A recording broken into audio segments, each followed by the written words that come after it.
guys, welcome back to my channel with a new tragic update of Double Helix BL series episode 5 part 1। तो जैसे कि हमने पिछले episode में देखा था कि ई चैन ने लू फंग से ये कहा था कि वो दोनों फिर से कभी एक साथ नहीं हो सकते हैं, पर लू फंग इसके लिए बिल्कुल एग्री नहीं होता। इसीलिए वो ई चैन से पूछता है, पर तुम ऐसे क्यों कह रहे हो? हम दोनों तो एक दूसरे से कितना प्यार करते हैं, तो फिर सब कुछ पहले जैसे क्यों नहीं हो सकता? लू फंग की इन सब बातों से अब ये चैन को भी गुस्सा आ जाता है और वो लू फंग से गुस्से से कहता है, क्योंकि मैं अब तुमसे प्यार नहीं करता हूँ।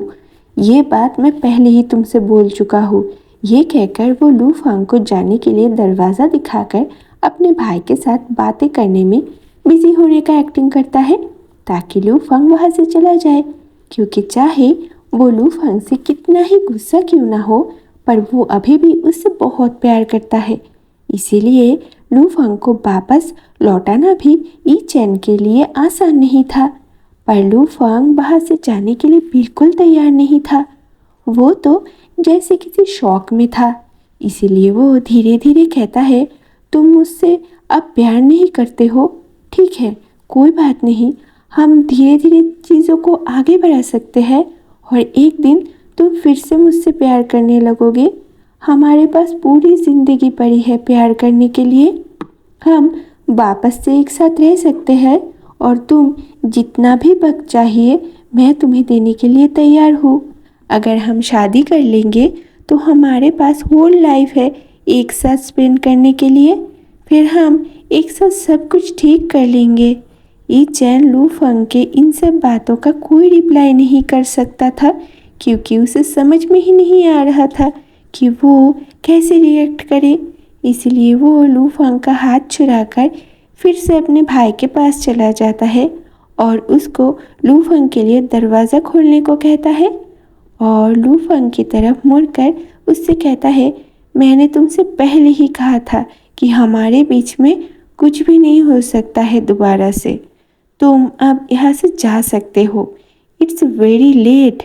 ई चैन की ये बात सुनकर लू फंग का दिल टूट जाता है और वो दरवाजे की तरफ धीरे धीरे आगे बढ़ने लगता है, पर वो दरवाजे के सामने जाकर फिर से रुक जाता है और फिर से पीछे मुड़कर देखता है और ई चैन से कहता है, Yichen please come with me baby, मुझ पर विश्वास करो, हम दोनों एक साथ हो सकते हैं। I will fix everything. एक तो लू फंग के पीछे मुड़कर देखने से ही ई चैन नर्वस हो गया था और अब लू फंग की बातें सुनकर और उसको ऐसे आंखों में आंसू लिए खड़े हुए देखकर ई चैन वीक हो जाता है, पर वो अभी लू फंग के पास वापस नहीं जा सकता था। इसीलिए वो लू फंग को वहाँ से जाने के लिए बोलकर जल्दी से उसके सामने से चला जाता है। अब ई चैन को ऐसे जाते हुए देखकर लू फंग और कुछ नहीं बोल पाया, तो वो भी वहाँ से चला जाता है। अगले सीन में हम देखते हैं चैंग ई चैन को खाना खाने के लिए बुलाता है और जब ई चैन डिनर टेबल पर बैठता थे खाना खाने के लिए, तो उसे बार बार लू फंग का रोता हुआ फेस याद आ रहा था। इसीलिए उसके आंखों में भी आंसू आ जाता है। अब ई चैन के आंखों में आंसू देखकर चैंगी को बहुत ही बुरा लगता है और वो अपने भाई से कहता है, please don't cry like that, मुझे तुम्हें रोते हुए देखना बिल्कुल भी पसंद नहीं है। तो अपने भाई की बात सुनकर ई चैन अपने आंसू वाइप कर लेता है और चैंगी से कहता है, पागल, मैं कहाँ रो रहा हूँ, तुम्हें कोई गलतफहमी हुआ है। ये कहकर वो जल्दी से डिनर फिनिश करके अपने रूम में चला आता है और अपना माइंड डाइवर्ट करने के लिए लैपटॉप निकाल लेता है और कुछ काम करने लगता है। तो कुछ देर बाद चैंगी भी रूम में आ जाता है और ई चैन को काम करते हुए देखकर वो विंडो के पास जाकर खड़ा हो जाता है। तभी उसे बाहर लैंप पोस्ट के नीचे किसी का शैडो दिखाई देता है, पर जैसे कि उसने क्लियरली नहीं देखा था तो उसे लगता है कि उसे कोई गलतफहमी हो गया है। इसलिए वो इस बात को इग्नोर करके बेड पर चला जाता है सोने के लिए और ई चैन से भी कहता है जल्दी से काम ख़त्म करके उसे भी सो जाना चाहिए। आप मिडनाइट को जब चैंगी विंडो क्लोज करने के लिए उठता है तो उसे वापस से लैंप पोस्ट के नीचे वही शेडो दिखाई देता है। इसीलिए वो अगले दिन सुबह वहाँ पर जाकर देखता है तो वहाँ पर वो बहुत सारे सिगरेट के टुकड़े पड़े हुए देखता है। अब ये देखकर चैंग यी को समझ में आ जाता है कि लू फंग वहाँ पर सारी रात वेट कर रहा था और ये समझकर चैंग यी को पहली बार लू फंग के लिए बहुत ही बुरा लगता है, पर वह इसमें कुछ कर नहीं सकता था। ऐसे ही बहुत दिन बीत जाते हैं, पर उस दिन के बाद लू फंग कभी भी चैन के सामने नहीं आया था और वो जिससे छुपने की कोशिश कर रहा था उसे तो उसके बारे में सब कुछ पता चल चुका था। तो अब ईचेन को डरने की कोई ज़रूरत नहीं था। इसलिए वो अपना फ़ोन बाहर निकालता है डिंग डिंग और जूशा को फ़ोन करने के लिए और उनसे उसे पता चलता है कि लू फंग की बहुत ही ज़्यादा बैड कंडीशन में है और वो यस्टरडे से हॉस्पिटल में ही एडमिट है। अब ये सुनकर ईचेन को बहुत ही ज़्यादा घबराहट होने लगता है। वो उनसे लू फंग की तबीयत के बारे में पूछना तो चाहता था, पर वो उनसे डायरेक्टली नहीं पूछ सकता था। तो वो धीरे से डिंग डिंग से पूछता है कि उनकी तबीयत कैसा है अब और ये सब कैसे हुआ। तो डिंग डिंग उसे बताता है कि 2 दिन पहले बॉस रात को बहुत ही बुरी हालत में घर वापस आए थे। कोई नहीं जानता कि वो कहाँ पर थे। अगले दिन उनकी तबीयत ज़्यादा बिगड़ गई थी तो उन्हें हॉस्पिटल में एडमिट करना पड़ा। इतना सुनकर ईचन फ़ोन कट कर देता है और अपना बैग पैक कर लेता है लू फंग के पास जाने के लिए। तभी उसका भाई वहाँ पर आता है और उसे तैयार होते हुए देखकर पूछता है, तुम कहाँ जा रहे हो? तो अपने जूते पहनते हुए ईचन कहता है, मेरा एक बहुत ही इम्पोर्टेंट काम आ गया है तो मुझे अभी जाना पड़ेगा। ये कहकर वो घर से निकल जाता है।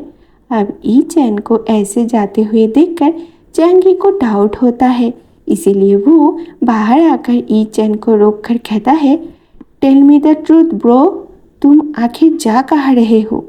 अब ईचन को सच्चाई बोलना ही पड़ता है कि वो लू फंग की तबीयत ठीक नहीं है, वो बीमार है तो मैं उसी के पास जा रहा हूँ। पर तुमने कहा था तुम उसके पास कभी भी नहीं जाओगे। हाँ मैंने कहा था, पर अभी उसकी हालत बहुत ही ज़्यादा ख़राब है, मुझे उसके पास जाना है। मैं एक बार उसे देख लूँ अच्छे से, फिर मैं वापस आ जाऊँगा, आई प्रॉमिस। इतना कहकर वो वहाँ से चला जाता है अपने भाई को ये प्रॉमिस करके कि वो वापस आ जाएगा। बस वो लू फंग को देखने के लिए जा रहा है। दूसरी तरफ एयरपोर्ट पहुंचकर वो डिंग डिंग को फ़ोन करता है ये जानने के लिए कि लू फंग किस हॉस्पिटल में एडमिट है। अब डिंग डिंग ईचन के मुँह से अपने बॉस का रियल नेम सुनकर थोड़ा सा हैरान होता है, पर वो उसे लू फंग का एड्रेस दे देता है।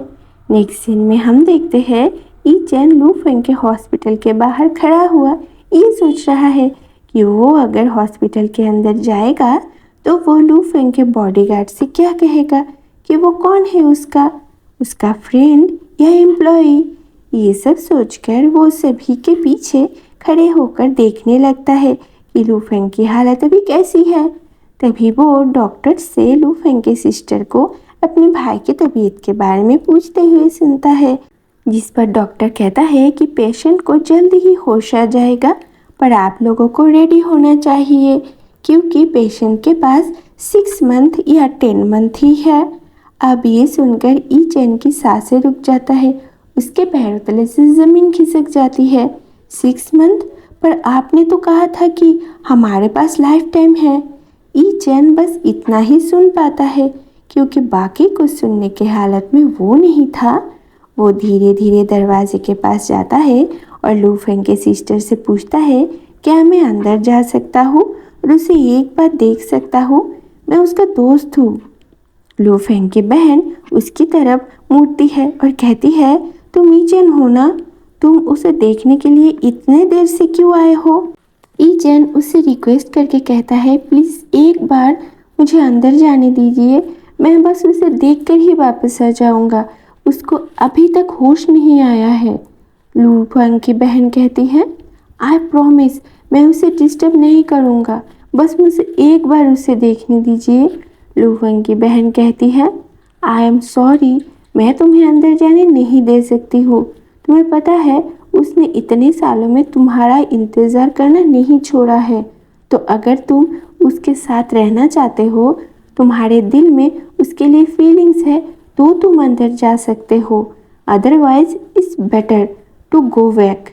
ईचैन कुछ वक्त के लिए डोर के सामने ही खड़ा रहता है और बहुत सोचने के बाद वो डोर ओपन करता है और अंदर जाता है और धीरे से वो बेड की तरफ जाता है जहाँ पर लूफंग अभी भी अनकॉन्शियस था।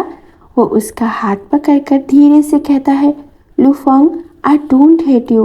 मुझे पता है तुम्हारे पास मच टाइम नहीं है।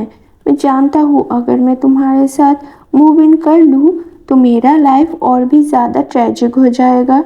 पर मुझे ये भी पता है कि हमारे रिलेशनशिप का हैप्पी एंडिंग शायद नहीं हो सकता है, but still I want to go home with you.